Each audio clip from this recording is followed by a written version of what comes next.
Dear students, we are continuing with the topic pointers, in which today we will study about dazzling pointers in C. देखिए, अगर हम pointers की बात करें तो पॉइंटर्स जो होते हैं वो कंटेन करते हैं एड्रेस ऑफ द वेरिएबल। और जो मोस्ट कॉमन प्रॉब्लम है पॉइंटर्स के साथ में वो ये है कि मेमोरी मैनेज कैसे की जाए। कभी कभी क्या होता है कि हमें वाइल्ड पॉइंटर्स देखने को मिलते हैं। स्टूडेंट्स, प्रोग्रामर ने किसी पॉइंटर को इनिशियलाइज किया, एक वैलिड एड्रेस दिया, then it is good. But sometime हो सकता है कि प्रोग्रामर ने कोई पॉइंटर क्रिएट किया और उसमें कोई वैलिड एड्रेस देना भूल गए। It means the pointer is not properly initialised. तो इस तरीके के जो पॉइंटर्स होते हैं उनको डेंजलिंग पॉइंटर्स कहा जाता है। स्टूडेंट्स, हम ये भी कह सकते हैं कि ऐसे पॉइंटर जो कि इनवैलिड एड्रेस को पॉइंट आउट करते हैं वो आपके डेंजलिंग पॉइंटर्स कहलाते हैं। Dangling pointers occurs at the time of object destruction. Dangling pointers जब आप मेमोरी को फ्री करेंगे, variable out of the scope जाएगा, वेरिएबल डिस्ट्रॉय होगा, या फिर हम ये कह सकते हैं जब ऑब्जेक्ट को डिलीट किया जाएगा, मेमोरी आपकी डीएलोकेट होगी और हम वहाँ पे पॉइंटर की वैल्यू को मॉडिफाई नहीं करेंगे, तो ये हमारे डेंजलिंग पॉइंटर्स कहे जाएंगे। इस केस में हम ये कह सकते हैं कि pointer is pointing to the memory which is deallocated. Means pointer एक ऐसी मेमोरी को पॉइंट आउट कर रहा है जो कि डी एलोकेटेड है। मीन्स उसको डी रेफरेंस कर दिया गया है। आप उस मेमोरी पे जो पर्टिकुलर वैल्यू है उसको आप फाइंड आउट नहीं कर सकते हो। Students, the dazzling pointer can point to the memory which contain either the program code or the code of the operating system. Students, pointers जो होते हैं वो एड्रेस को कंटेन करते हैं। वो एक ऐसी मेमोरी को पॉइंट आउट करते हैं जहाँ पर एक पर्टिकुलर वैल्यू होती है। पॉइंटर्स का जो बेसिक यूज़ है वो रेफरेंसिंग के काम में आता है। If you have more reference then you will be more popular.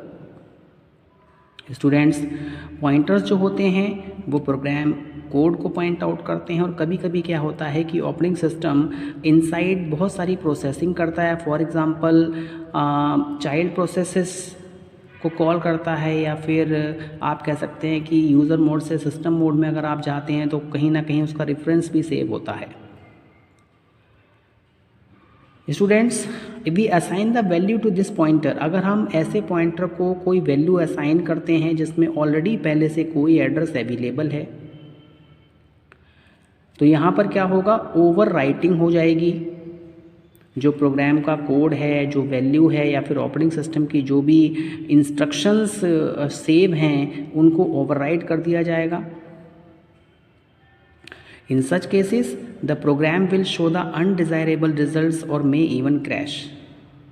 अगर हम इन केसेस की बात करें तो इन केसेस में आपका जो प्रोग्राम है वो आपको अनडिज़ायरेबल रिज़ल्ट, मीन्स आप जो रिज़ल्ट चाहते हैं, फॉर एग्जांपल 2 + 3 = 5, वो रिज़ल्ट आपको देखने को नहीं मिलेगा। अनबिहेवियरल रिज़ल्ट्स आपको मिलेंगे और हो सकता है कि आपका प्रोग्राम क्रैश भी हो जाए, आपका प्रोग्राम टर्मिनेट हो जाए।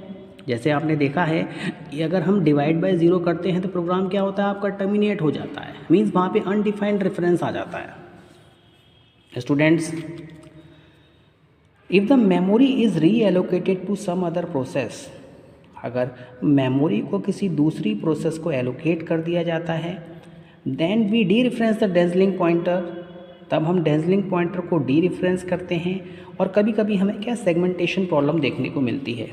स्टूडेंट, बेसिकली होता क्या है, सबसे पहले आपको ये समझना है कि प्रोसेस क्या है। आपने कोई प्रोग्राम क्रिएट किया, प्रोग्राम आपका टेक्स्ट फाइल में है, टेक्स्ट फाइल हार्ड डिस्क पे है, जब आप प्रोग्राम को रन करते हैं तो आपका जो प्रोग्राम होता है वो हार्ड डिस्क से मेन मेमोरी में आता है। It means a running program is known as process. जो आपका रनिंग प्रोग्राम है वो प्रोसेस कहलाता है।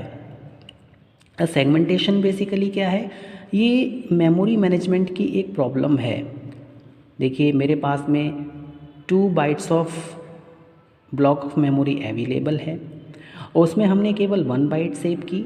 इट मीन्स ये जो 1 बाइट ऑफ मेमोरी है वो क्या है, हमारे लिए वेस्ट हो गई। तो यही प्रॉब्लम आपकी सेगमेंटेशन कहलाती है। स्टूडेंट्स, जैसे कि मैंने आपको यहाँ पर शो किया है कि मेरे पास में एक पॉइंटर 1 है जिसके पास में वेरिएबल 1 का एड्रेस है, पॉइंटर 2 है जिसके पास में वेरिएबल 2 का एड्रेस है, और यहाँ पर हमने क्या किया, पॉइंटर 3 के पास में एक वेरिएबल है जिसको कि आपने डिलीट कर दिया। तो हम ये कह सकते हैं कि ये कैसा है, एक डेंजलिंग पॉइंटर है, बिकॉज वो एक ऐसी लोकेशन को शो कर रहा है जिसको डिलीट कर दिया गया है। नाउ स्टूडेंट्स अब हम एक एग्जांपल देखते हैं। देखिए सबसे पहले तो आपको ये मैंने आपको बताया था कि पॉइंटर का जो बेसिक यूज़ है वो आप डायनेमिक मेमोरी एलोकेशन में करते हैं। पॉइंटर की हेल्प से हम किसी भी फंक्शन से एक से ज़्यादा वैल्यू को रिटर्न करा सकते हैं। तो डायनेमिक मेमोरी एलोकेशन को सपोर्ट करने के लिए आपके पास में कैलक फंक्शन होता है, मैलक फंक्शन होता है, रीएलक फंक्शंस होते हैं। तो सबसे पहले आपने क्या किया, देखिए ये जो स्टेटमेंट आपको यहाँ पर दी हुई है, इस स्टेटमेंट की अगर मैं बात करूँ तो यहाँ पर हमने सबसे पहले क्या किया है, एक पॉइंटर क्रिएट किया है।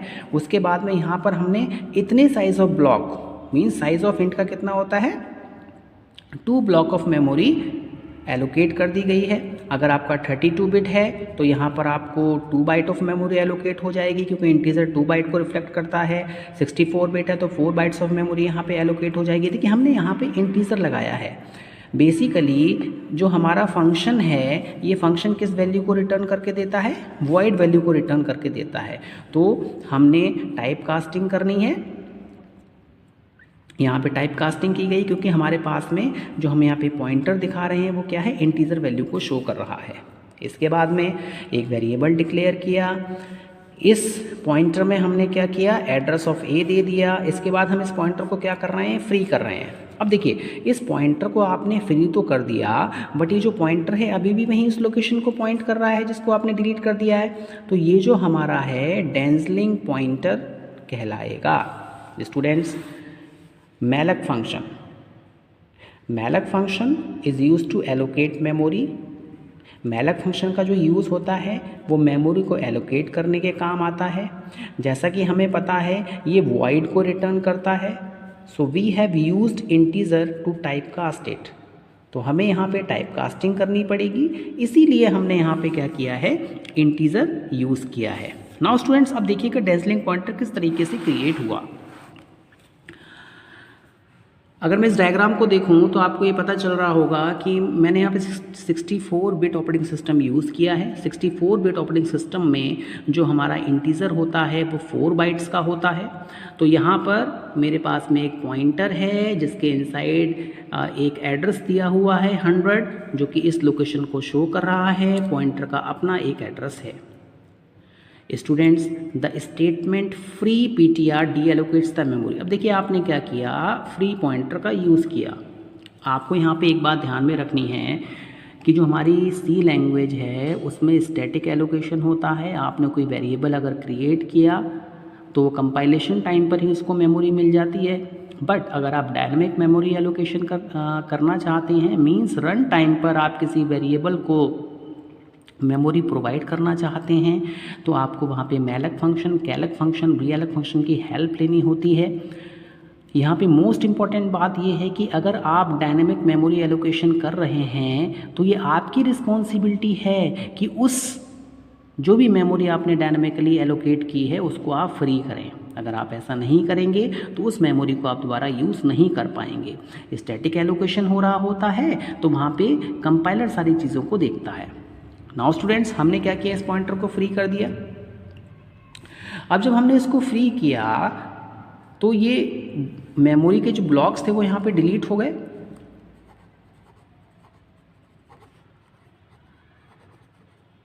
बट अभी भी ये पॉइंटर क्या कर रहा है, इस लोकेशन को शो कर रहा है।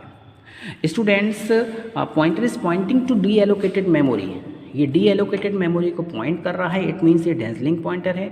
अब क्वेश्चन ये उठता है, how to remove this problem, इस प्रॉब्लम को दूर कैसे किया जाए। मैंने आपको बताया था कि हमारे पास में एक नल वैल्यू होती है। देखिए, अगर आप पॉइंटर को नल वैल्यू असाइन कर देंगे तो ये डेंसलिंग पॉइंटर नहीं बनेगा, इट मीन्स इसके पास में नथिंग है, ये किसी को भी रिफ्लेक्ट नहीं करेगा। नाउ स्टूडेंट्स, आपको एक बात और ध्यान में रखनी है कि जब भी कोई variable out of the memory जाता है, अपने स्कोप से बाहर जाता है, तो वो वेरिएबल क्या हो जाता है, डिस्ट्रॉय हो जाता है। इट मीन्स ये पॉइंटर अगर इस वेरिएबल को पॉइंट करेगा तो जो वेरिएबल है वो डेंसलिंग पॉइंटर की तरह बिहेव करेगा, डेंसलिंग पॉइंटर बन जाएगा। नाउ स्टूडेंट्स, हम एक प्रोग्राम देखते हैं। देखिए, इस प्रोग्राम में हम सबसे पहले हमने क्या किया, एक कैरेक्टर पॉइंटर क्रिएट किया। ये हमारे पास में क्या है, कैरेक्टर पॉइंटर है। नाउ अब मैंने एक ब्लॉक बनाया। देखिए, यहाँ से यहाँ तक ये एक ब्लॉक है, इसके इनसाइड जो भी आप लिखेंगे उसका स्कोप केवल यहाँ से लेके यहाँ तक होगा। हमने एक कैरेक्टर डिफाइन किया,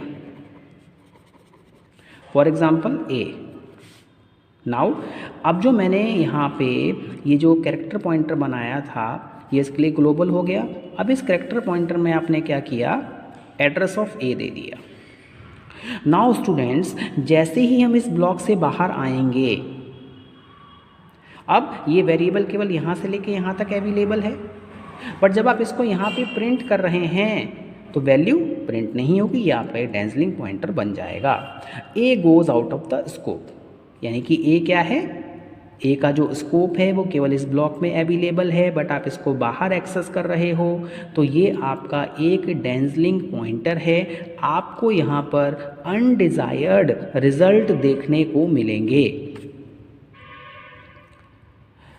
सिंपल शब्दों में हम ये कह सकते हैं, डेंसलिंग पॉइंटर इनवैलिड एड्रेस को रिफ्लेक्ट करता है, शो करता है। इस प्रॉब्लम से बचने के लिए आपको पॉइंटर में नल वैल्यू असाइन करनी है।